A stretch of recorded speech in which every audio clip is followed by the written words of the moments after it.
This is Rick Harnish, I'm the Executive Director of the High Speed Rail Alliance. I thank you all for joining us today to learn more about what's happening with Brightline in Florida and in California. I want to give a quick update for those who are new to our organization of who we are and what we're about, and then we'll get to the program. So we are an educational nonprofit. We focus primarily on education.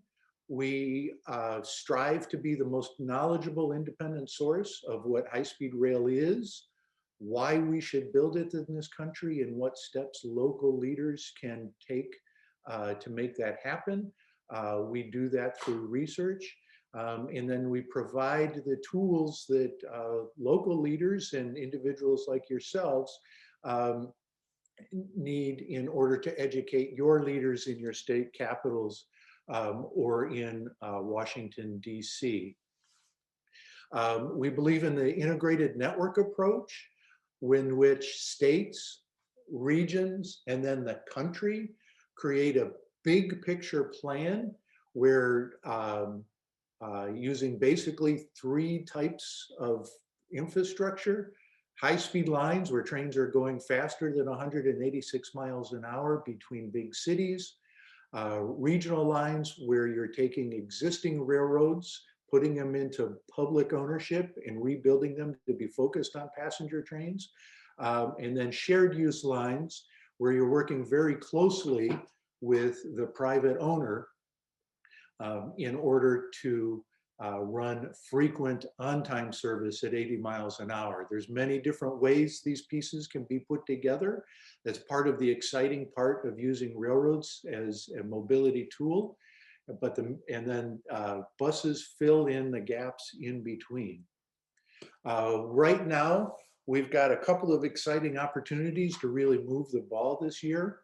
The immediate is in California, where the assembly there needs to release the next round of funding for building high-speed rail linking Los Angeles and San Francisco. And at the federal level, the total transportation program is up for reauthorization, and Congress is debating what that looks like.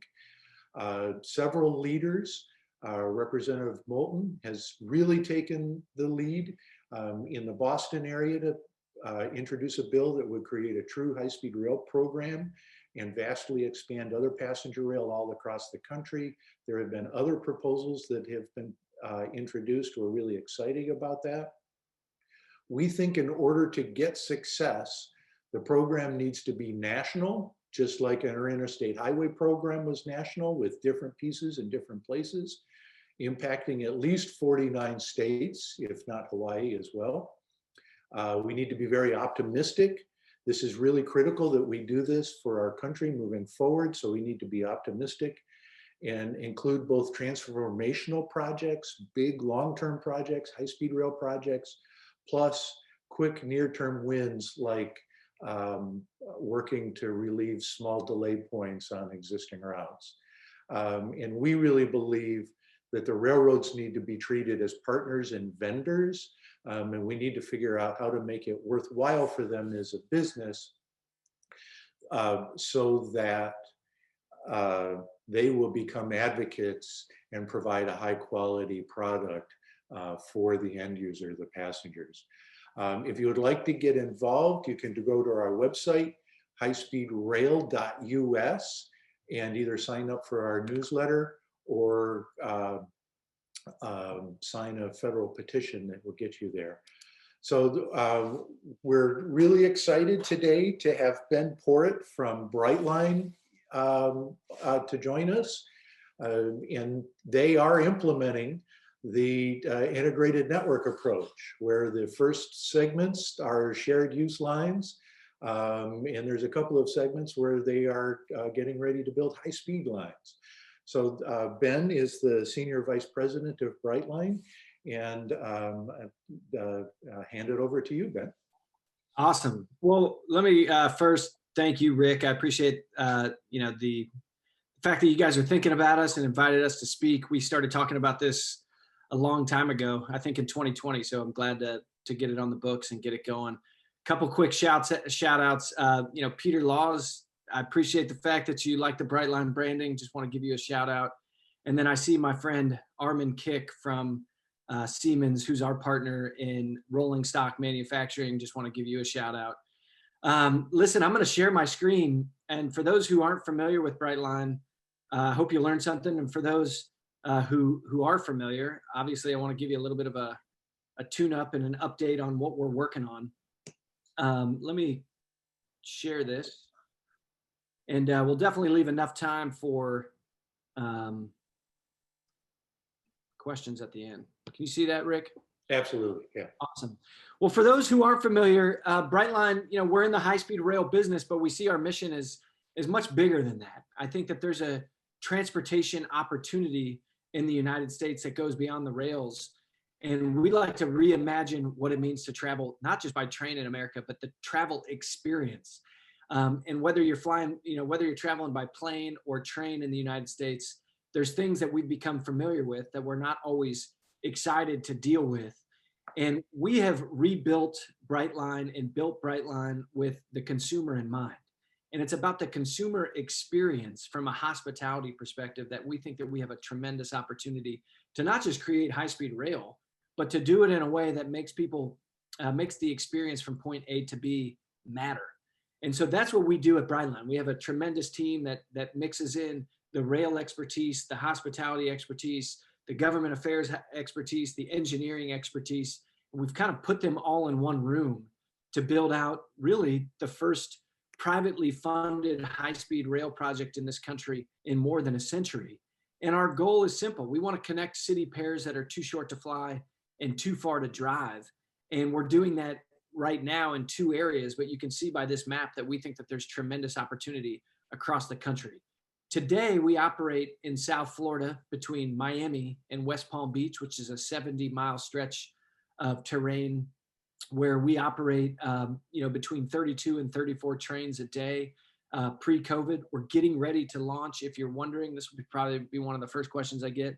We're getting ready to relaunch the system before the end of 2021. So we're aiming for the 4th quarter. And you can see on our map there on the right, we're also under construction to Orlando. We have a lease agreement with Walt Disney World, and we're in negotiations with the state of Florida, which I can get into a little bit more, for an extension to Tampa. And then out on the West Coast, I think this is an opportunity that I think we're just really excited about.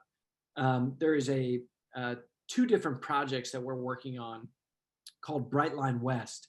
The first project goes from Las Vegas to the Victor Valley area, which is about 170 miles, 135 of which are in California. And that takes you to an area outside of Los Angeles that's a strategic location that's always been discussed, which is the Victor Valley High Desert area, which is kind of your last jumping off point before you get on the I-15 and head to Vegas. We're also looking to extend that line through the I-15 corridor to Rancho Cucamonga, which would allow us to connect in to the California Metrolink station, which gives people access to the broader LA metro area. Our plan is to break ground on that in 2021. We have high hopes for that, and I think we have a full team out there that's working on a daily basis to make sure that both parts of those projects are shovel ready. If you followed our project, you know the basics that I just kind of outlined, and I'll just give you a little bit of updates on our construction to Orlando. It never stopped. I think it's important for people to realize that during the COVID and the pandemic, our construction never stopped. It was deemed by the governor of Florida to be a necessary project. We employed over 1,000 people on the job every single day.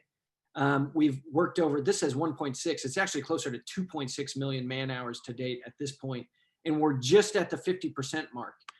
So we're getting ready to hopefully have kind of a milestone moment in April when we officially hit that 50% mark. That's a $2.7 billion investment. Total, the system will be well over $4.2 billion from Miami all the way up to Orlando. And so when you combine that with our project out west, we'll be putting into the ground about $10 billion of private investment. And it's just hard to find projects like this in the United States. And as the federal government looks to employ and put out a number of federal dollars for infrastructure and transportation, we're excited by the fact that we think that the private sector has a role to play in this. For everybody who's kind of looked at high-speed rail for decades, it's always kind of just been assumed that the public sector would lead the charge, and we think that the private sector has a leading opportunity in that. So you can see that we have our 3 completed stations in South Florida: Miami, Fort Lauderdale, West Palm Beach. In 2019, we approved really 3 new stations: Aventura, Boca Raton, and Port Miami in our South Florida expansion. Aventura is under construction. We'll start construction in Boca Raton here in the next couple of weeks. In Port Miami, there's some negotiations left to be done. And because of the impact to the cruise industry, it just hasn't been something that has been our leading focus. But we're still excited about that opportunity to bring high-speed rail into Port Miami. And when you think about our tracks all together in Florida, we'll connect Walt Disney World, which is the largest destination in the US with over 66 million people visiting a year, to the largest cruise port, which is Port Miami. So we have all of that planned. In last month, Florida Department of Transportation reopened our negotiations after COVID for our planned expansion to Tampa. We're currently geared up with all of the proper agencies in the state of Florida in negotiating that project, and hope to have an agreement with the state before the end of July. So that's the timeline on that project. When you look at our flagship stations, and I think what makes Brightline unique and different is that we don't just look at pulling a train into the station and letting people off on the sidewalk. We really want to create unique transportation hubs that fit in the downtown areas, which are adjacent and provide access to cultural centers, other forms of transportation, and to the places that people want to go. Miami Central is the greatest example of that. And if you haven't been down, I'd certainly invite you, and I would encourage you to reach out to me, come down and check it out. Miami Central is, it's a total of 11 acres in the heart of Miami. We currently span about 6 city blocks.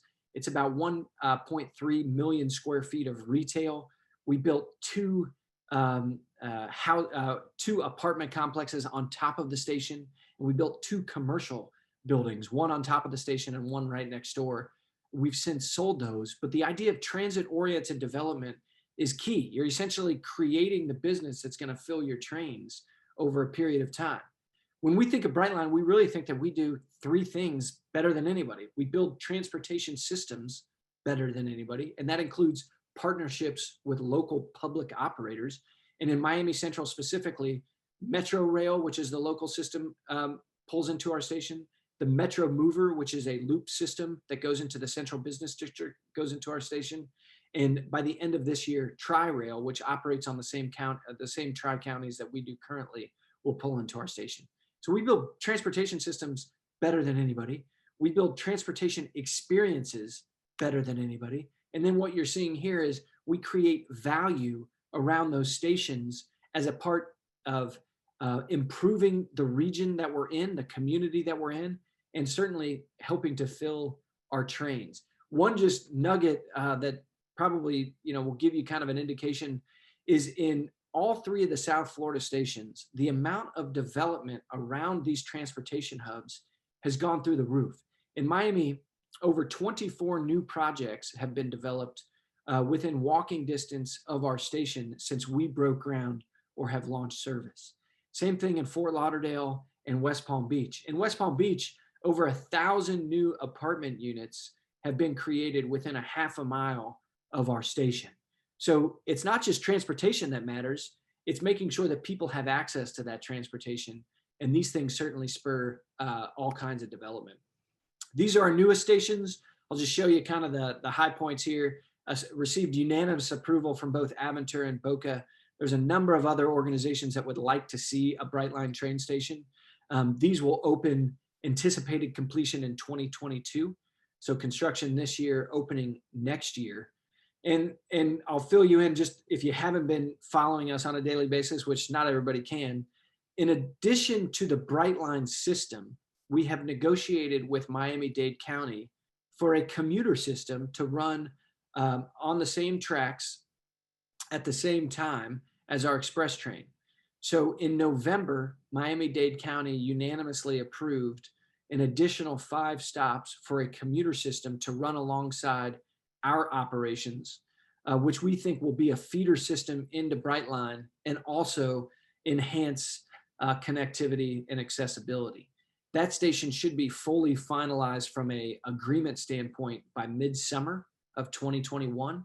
And we're in negotiations with Broward County, which is just north of Miami-Dade, for a very similar system. So you could see by the end of this year, 2 new systems being fully approved for commuter rail alongside the Brightline Express, which is exciting. You know, when we think of building value outside of our station, on the bottom right there, you'll see a good picture of the Miami Central Station from above. Those are the 2 apartment towers that we have. You have a 2-acre amenity deck. You'll also see our commercial building, which is the smaller building on the right.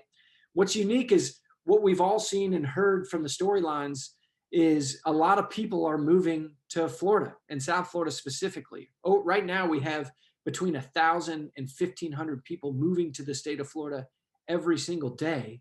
And there's been a number of stories about the number of financial institutions, from Goldman Sachs moving to West Palm Beach, a large part of their operations, Blackstone moving to Miami. And in fact, they actually acquired the commercial building that's sitting on top of our building. So when you see this transportation hub being created and you see the movement and influx into the state of Florida, there's a tremendous amount of opportunity to fill these trains and to fill the development that's taking place around our neighborhood. Inside our Brightline station, as I mentioned, we have a food hub, a food hall, retail space, and you know, that stuff has certainly been impacted by COVID, but we feel like by the end of 2021 and beginning of 2022, all of those retail operations will come back online. You know, we think one of the things that makes Brightline different is we don't just bring in a train. We look to the public sector for partnerships. And as we talk to Tampa, Las Vegas, Southern California, and certainly South Florida, we want to bring our trains into a center that connects into a greater transportation hub. I'll give you an example of 2 things that we're working on that I think are super exciting.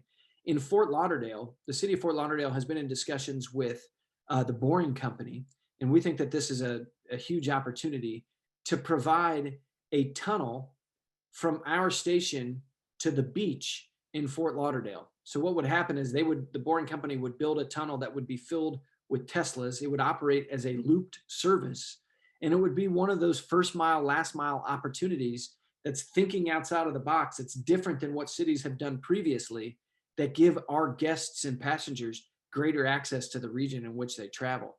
And so, you know, those discussions are kind of at the beginning stages. But if you follow the Boring Company, they have built a loop system around the convention center in Las Vegas, and the same thing there is being envisioned in Fort Lauderdale. In Rancho Cucamonga, where we're looking at our second project in Southern California, we would actually pull into and build a new transportation hub in Southern California that would connect into the MetroLink station, as I mentioned earlier. And then the other opportunity there that's being discussed by San Bernardino County would be a tunnel system with the Boring Company or somebody else that would go from our MetroLink/Brightline station into the Ontario airport. So a tremendous amount of opportunity to connect all of these complementary transportation systems that provide smart planning and certainly economic impact to a great degree. You know, in South Florida today, we have everything from micro mobility at our stations, which include bike shares, electric scooters, and golf cart rides, to ride sharing, trolley systems, and coordinating with the local bus systems to make sure that when you step off of our train, you have easy connectivity on the first and last mile set. In Orlando, which we're, you know, actively, you know, working on today, You'll see on the left, that's the Orlando International Airport. That is the multimodal center that was built that we are a tenant of. And that is where our phase 2 construction is underway. It's expected to be complete by the end of 2022. Substantial completion, which means all rail infrastructure will be complete by the end of 2022. And after certification from the FRA, we'll be able to run revenue service. If you haven't been to this building, it is as cool as the picture looks and suggests. We have rail that has been laid that is there now. I'll show you a video here in a couple minutes. And then on the right, we signed in November a lease agreement with Walt Disney World to put a station at Disney Springs, which is the active development where almost everybody who's going to Disney ends up interacting with. So those trains, the Disney Springs station certainly will be a big part of the OIA to Tampa line, but it's also going to be heavily marketed for South Florida. The Disney Springs is part of our negotiations with FDOT and Tampa. It would be part of the Tampa extension. So I can't give you a construction date now, but that's what we're working on today. You know, all of us who are fans of high-speed rail know the bragging points, but as you look at the new administration has made clear that when they give federal dollars to transportation projects, they're going to look at three things. They're going to look at jobs, the creation of jobs, which our project in Florida will end up creating about 10,000 plus jobs over a 10-year period of time. And in California, it's going to be closer to 30,000 jobs over a 10-year period of time. They're going to look at jobs, they're going to look at climate, and they're going to look at equity. And people don't always think of equity and transportation in the same way, but there's no question that transportation and transportation systems provide greater access to economic centers, job opportunities, and bridge the gap between one neighborhood and the next. And that's key. On the environmental side, I think that it's hard to have an environmental platform as an elected official or as a company and not look at high-speed rail. Frankly, this is why a number of companies have said specifically that not only are they moving to South Florida, but they want to be adjacent to the Brightline station because they recognize the opportunities to provide employees environmentally friendly, carbon footprint friendly ways to get to work. In Florida, we're going to take 3 million cars off the road each year, and that's just between South Florida and Orlando. That number will increase as we expand to Tampa. It's our trains in Florida run on biodiesel. They'll go top speeds of 125 miles an hour. Much more fuel efficient than a car, and certainly much more fuel efficient than an airplane. A lot of other benefits that you'll see as well. It's the safest form of transportation that you're going to have anywhere in the United States. And in Florida, the trains that we have built are 100% Buy American compliant, manufactured by Siemens in Sacramento. The trains are fully ADA compliant. You can roll a wheelchair from one end to the other. They're wide aisles, they're wide spaces, they're comfortable. Certainly, almost feel like a luxury first class experience.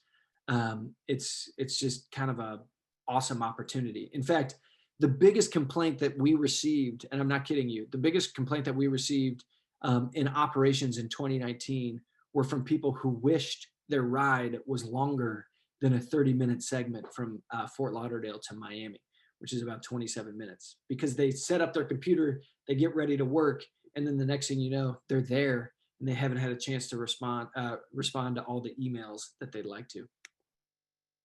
And this is a little bit of our guest experience right here. I mean, I like to say that we took everything that you know about train travel in America and kind of flipped it on its head. A lot of times you find gray, dark, dreary trains and stations, and we change that around. I mean, we made a bright, sunny, optimistic, full of energy environment within our stations and within our trains. And we did everything that you can imagine that a hotel would do. We created a signature scent. So when you walk into our stations, it smells incredible, right? It's an actual partnership that we have developed for a signature scent. We actually retail the candles in our Good to Go stores inside the stations.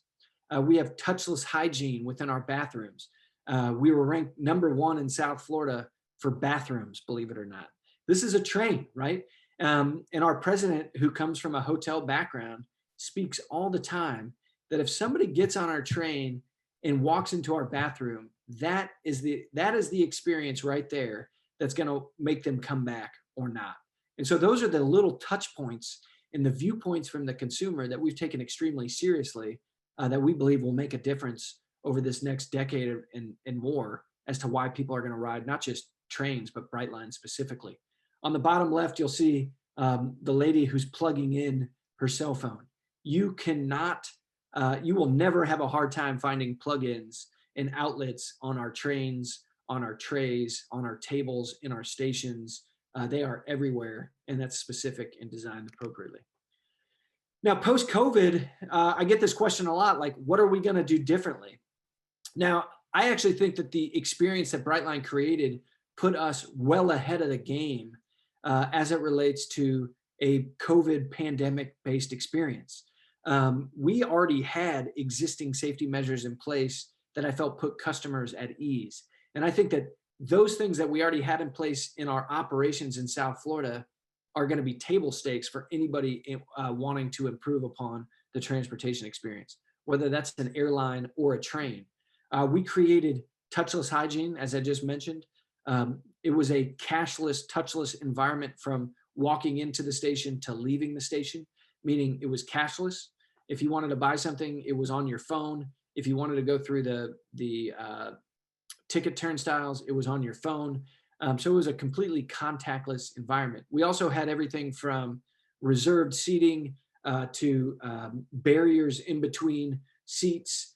All those things, that people are talking about now that they're changing, we already had in place. So for that, we feel good. We also had a completely different cleaning system within our stations, and you'd be hard pressed to walk into our station and not find somebody cleaning. They were required to clean every 45 minutes. And so if you walked into our station, it was as perfectly situated as the day that we opened it. That said, we're going to have to continue to look for unique ways to build confidence within the market. One is a train air filtration system that we will bring in. It'll have UV light filters installed in all of our AC units. Those are going into our trains. We'll have heightened prevention in certain environments to make sure that the growth of bacteria are completely destroyed. So this is something that we're constantly thinking of. We know that the consumer is thinking about it, and we know to get these numbers back up on transportation and public transportation to where they were prior to the pandemic, you have to have these protocols in place, not just to ensure traveler safety, but first and foremost, to ensure traveler confidence. I want to talk a little bit more about our construction in Orlando, and I definitely want to give enough time for questions. But we broke ground in 2019, and for a project of this size to still be on pace for completion is pretty incredible. There's over 55 bridges.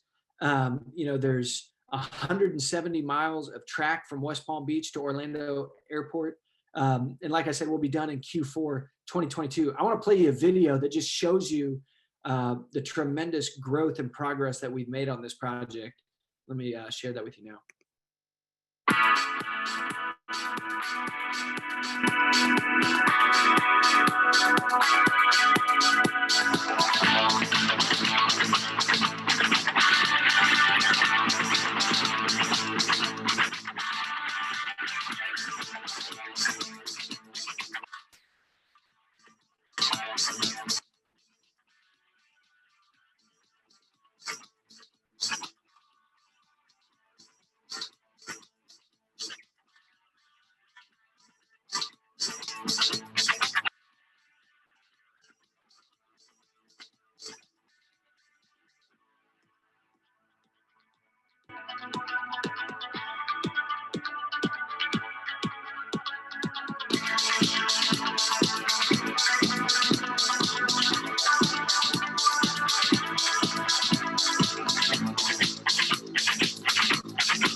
Just gives you a little bit of the size and the scope of the project. One thing that I think I should talk about, it was shown in there, and if you didn't pick it up, that's okay.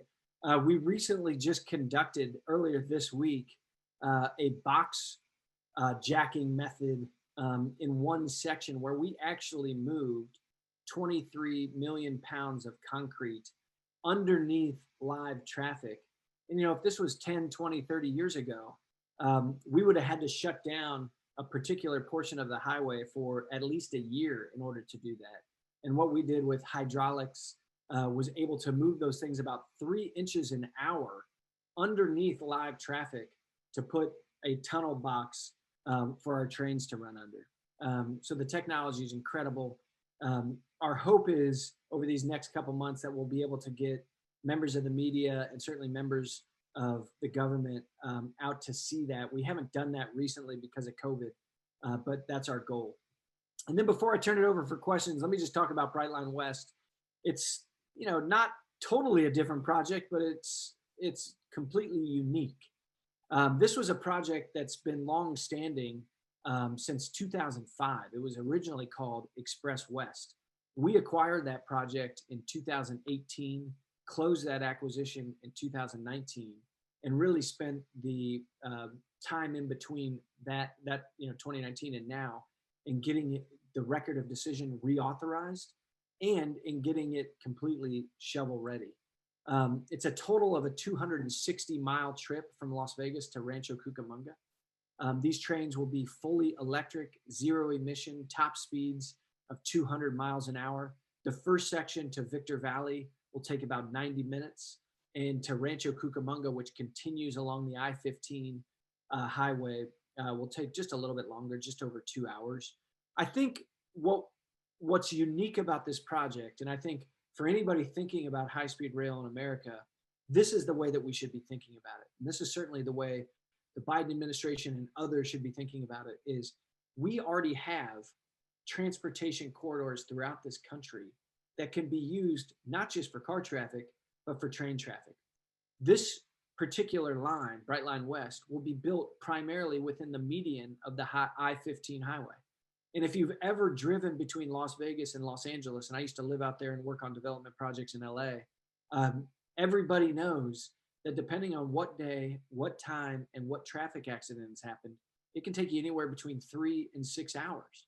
There's no predictability. There's a high variety of travel times, and a train that goes right down the middle eliminates all that. It also uses an existing transportation corridor that's already environmentally impacted in a way that gives you a second set of travelers. And so when we look at high-speed rail in America, this is what we look for as a great means for growth in this country. Is we want the government to provide really 2 things. One, access to right of way. And when you look at our line between Orlando and Tampa, that's what we're negotiating with FDOT, is how can we build down the middle of the I-4 highway? And that's what we have to look at, whether it's Texas, Chicago, the Northeast Corridor, Seattle to Vancouver, all of those unique corridor opportunities. We have to find highway systems that already exist that eliminate the need to acquire parcels of land to go through potentially state or national parks. These transportation corridors already exist and give us the opportunity to build something unique in a way that can be done much, much quicker. And this is why this project will be up and running probably be complete by the end of 2024, up and running at the beginning of 2025. And other lines will still be looking for a way to start construction, is because our corridor, our alignment is essentially already outlined and engineered. We just have to put tracks down the middle of it. If you look at Texas Central, if you look at California high-speed rail, there are certain issues that they face because they aren't going down an existing transportation corridor. So I'm going to stop there, Rick. I'll hand it over to you, and happy to discuss any topic or question that I can. Excellent. Thank you very much for that. That was very interesting. Some years ago, I drove 99 from Sacramento down to Bakersfield. I've done that drive. You know, I was surprised at how much traffic there was with the reputation that nobody lives in the valley, right? But it was so frustrating to me because while I was doing that drive, they were doing a reconstruction of all of the bridges on 99. And so if California DOT and the authority had worked together, maybe they could have built the railroad alongside the highway. Getting back to your point of perhaps we should be looking more at highway rights of way in order to move this forward. I would like to start off with a technical question that I don't know how to totally word it as a question, so I'll make a statement that you can either agree with or change. Okay. So my understanding is on the Florida East Coast portions, the infrastructure that you're building, Brightline will own. Florida East Coast will own the existing infrastructure, but they will be dispatched as one double track railroad. Is that correct? So I'll give you, it's a good question. And here's how I would say it. So just a little bit of history. Fortress Investment Group, who's our primary sponsor of funds, acquired Florida East Coast Industries in 2007. And so they operated the freight rail. They provided the vision for the passenger system, which became Brightline. And they sold that to Grupo Mexico in 2016. So FECR, which, Florida East Coast Railways, owns the perpetual rights for freight traffic along the FEC. We own the perpetual easement for passenger rights. So any sort of passenger rail goes through us. So the commuter rail system that we're talking about in Miami and Broward counties, that's for us to approve. We obviously do it in coordination with them. As far as train and dispatch, we formed a new company, Dispatch Co, that is 50-50 owned between us and FECR for the dispatching of all trains along those lines. So that track goes from Miami all the way up to Jacksonville, Florida, and that's the shared ownership. Now, there have been a number of questions that overlap, and they are, what about Jacksonville and Atlanta? Yeah. So I had a conversation about Jacksonville the other day. I think as Florida continues to grow, and as the emphasis on high-speed rail continues to grow, there's no question that Jacksonville it makes a tremendous amount of sense in connecting the state. As far as timeline, couldn't give you something there, but I think long-term objectives, there's no question that we would like to connect the complete state of Florida, and Jacksonville makes a lot of sense. Priority number one is really to get what we have going, which is Orlando, and then finish off the negotiations for Disney and Tampa. So Jacksonville makes sense. Atlanta to Charlotte makes a tremendous amount of sense, as does the Texas Triangle, Chicago to St. Louis, Chicago to Columbus. That's the thing. There's a number of corridors. We think that there's at least a dozen that can be both, that connect both leisure and business destinations, and can do so in a way that's profitable and efficient. So did you say Chicago, Columbus, Ohio, right? I mean, this is both our projections, and then, you'll see a number of high-speed rail maps that are out there. Like we've always said that there's a dozen or so corridors. We've looked at Chicago to St. Louis, Chicago to Detroit, Chicago to Columbus. There's a number of those things. And, the good news is that people are excited about what we're doing and think that there's opportunities elsewhere in the country. Absolutely. I just wanted to make sure it wasn't Columbus, Wisconsin, right? So, but since you brought up Ohio, I have to point out, I'm in this because I committed to myself as a small trial that I would get trains back in the Cleveland Union Terminal. So if we can figure that one out, Chicago to Cleveland, I'd be very happy. Well, let's work on it together. Excellent. Let's see here. What else have we got? In the same vein, Phoenix, Tucson, Yep. Vegas. We've had calls about that previously. There's, I think that there's probably opportunities there. Don't know if it's necessarily a high-speed, a Brightline opportunity. Is it could be somebody else, but we've certainly looked at all those. Okay. Uh, Here's an interesting one that I have. Would the commuter system in in Miami, would that be the same rolling stock, different? Would it have 48-inch platforms, low platforms? It would be different rolling stock. So not sure how familiar everybody is with Florida, but there's a system today called Tri-Rail, which operates on a CSX corridor about on average about 3.5 miles west of our system. And for the last 20, 30 years, there's been a discussion about bringing a commuter system onto our corridor because we connect into the major economic and downtown centers.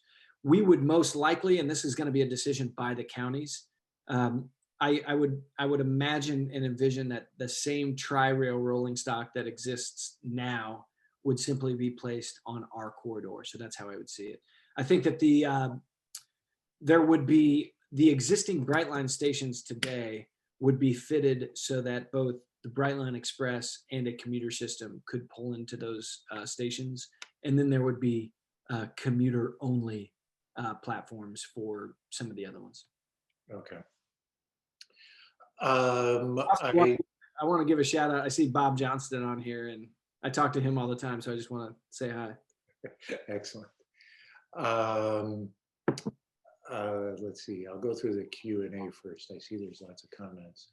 So I've heard this multiple times in both Texas and in Florida, where people are saying, well, you'll start the railroad, you'll do the real estate developments, and then you'll try to figure out how to get the state to take over the railroad. How do you respond to that? A couple ways, and I understand the narrative, but think of it this way. Let's say, for instance, you invest a total of $7.5 billion between Las Vegas and Southern California. You have to sell a lot of real estate in order to make that up. This is a business that we believe will be successful because of the train lines. And I think what I would point out is that there are successful high-speed rail passenger lines specific to corridors all over the world. And that's what we envision when we look at this system. Paris to London, right? That's a great example where 80% of the transportation has been moved to high-speed rail. And so certainly real estate is a great opportunity and investment for the business and for others, but it's certainly not the business. And we believe that high-speed rail can certainly be profitable and efficient if you look at the right corridors. And I think that Las Vegas to LA is probably the most intuitive, where you have both leisure and business travelers, going back and forth. Okay. Let's see here. So there is a question here. You said, all the ticket ordering can be done by smartphone, but what if somebody doesn't have a smartphone? We have kiosks within our station, and we have guest services. So we are cashless. So you do have to focus on that. But if you don't have a smartphone, then you can go through our kiosk or our guest services agent. Okay. There's a question about mask mandates, but there's a federal requirement now. All public transportation, you have to have a mask on. Yeah, and we have a little time, right? Like if we don't operate trains until near the end of the year, I think we're going to see how some of these decisions get played out. I think we're going to do what the market wants us to do, and if our guests are saying, "Hey, we feel more comfortable with masks," then that's what we're going to go with. And so I think for us, we recognize that our guests are the most important thing, and we're going to do what they feel the most comfortable with. Okay. I don't know if you can answer this. Are there any railroads that you feel you could work with in the same capacity that you're working with Florida East Coast? It's a good question. I don't have like a particular example to share with you, but I think as for high-speed rail to be successful in the country, freight lines or particular pieces of freight corridors are going to have to work together in order to create a contiguous high-speed rail line. Like it's just going to have to happen. So, I mean, we certainly think about that. I know that there's some issues like that that we look at as it relates to Tampa. Even in Orlando area, right now we're negotiating as we look at the Tampa extension, going from OIA to Tampa, we have to go from OIA to a Sunrail station, Meadowwoods, and down along our corridor in alignment. We have just received unanimous approval from the Central Florida Commuter Railroad Commission, which operates Sunrail, to do a joint study to look at how we can create shared infrastructure to create greater connectivity for Sunrail to the airport, which they don't connect to now. So that would be a shared corridor. So there's, you can't be in this business without having to work with other railroads. It's just like an interstate highway. Like at some point you're going to cross somebody else and you're going to need to work with them. Well, that's one of our core principles is we've got to figure out how to make this a good proposition for the freight railroads so that they'll, Yep, exactly. Again, one you probably can't answer, but I love the question. What about DC to New York? Man, that's a corridor we would love to be a part of. I mean, you look at the Northeast corridor. I mean, if we're in New York today and we want to get to DC and you come by our office, like there's almost 100% chance we're going to hop on a train. It's just the most efficient form of transportation. And I think over time, you're probably going to have greater competition than just Amtrak there. I certainly think, I'm asked all the time, how can we connect Richmond to DC and New York to DC? And could Brightline ever operate on those trains? It's the holy grail, and we would love to eventually be there. But right now, our priorities are pretty well set. Okay. Can you talk about the grade crossing issues in Florida? Yeah, sure. I mean, let me start by saying, as a rail operation, safety is by far what we all wake up thinking about. And the issues in the state of Florida, and it goes beyond Brightline. Florida is the third largest state. We have the third most railroad incidents compared to anybody in the state, compared to anybody in the country. We think about this all the time. There was not one incident during our operations that was the fault of the operator, but we did see two things in kind of high numbers. One were suicides, which is kind of an unfortunate part of a railroad. And then the other was people just going around the safety devices that are there to protect them. There's a couple things that we're doing now. One that I felt as though did not get enough attention, and it was because it was announced during COVID. But we worked with Waze GPS. I don't know if you're familiar with Waze GPS, but if you download it on your phone, it gets you to anywhere that you want to go.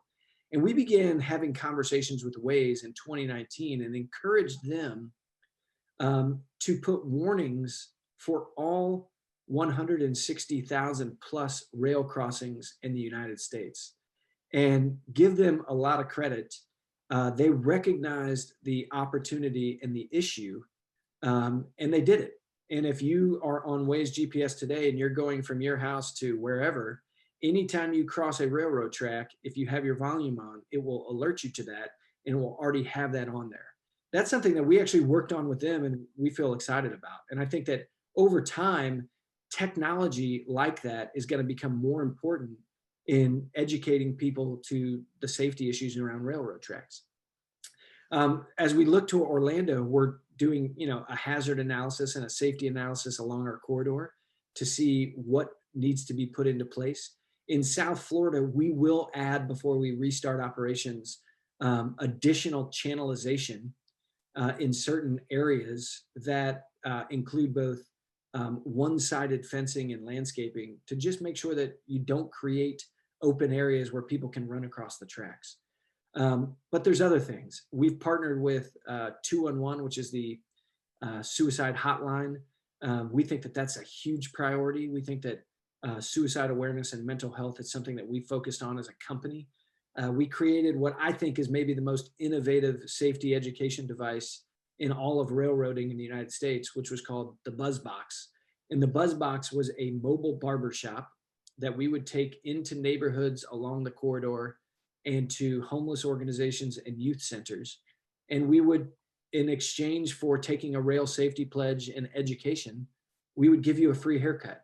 And we did that specifically because we wanted to find a unique way to engage with the people who are crossing the tracks illegally. And that was the best way that we could come up with to do it. APTA recognized it as giving us a national award. There's things like that from education that I think we have to think outside the box as an industry in order to, interact with those who live and work and walk along the corridor to get them thinking about safety differently. So it's something we think about every day. We have a number of plans in place to stem that, and I think that our hope is that we continue to reduce any of those incident numbers. Excellent. And I know that in Illinois with the quad gates, the incident rate plummeted. So I think there's a piece of knowledge to knowing what's happening in history that plays a part of it. I'm sorry, there was another really good one. Oh, going back to the, we were talking about how the railroad is dispatched by a joint organization.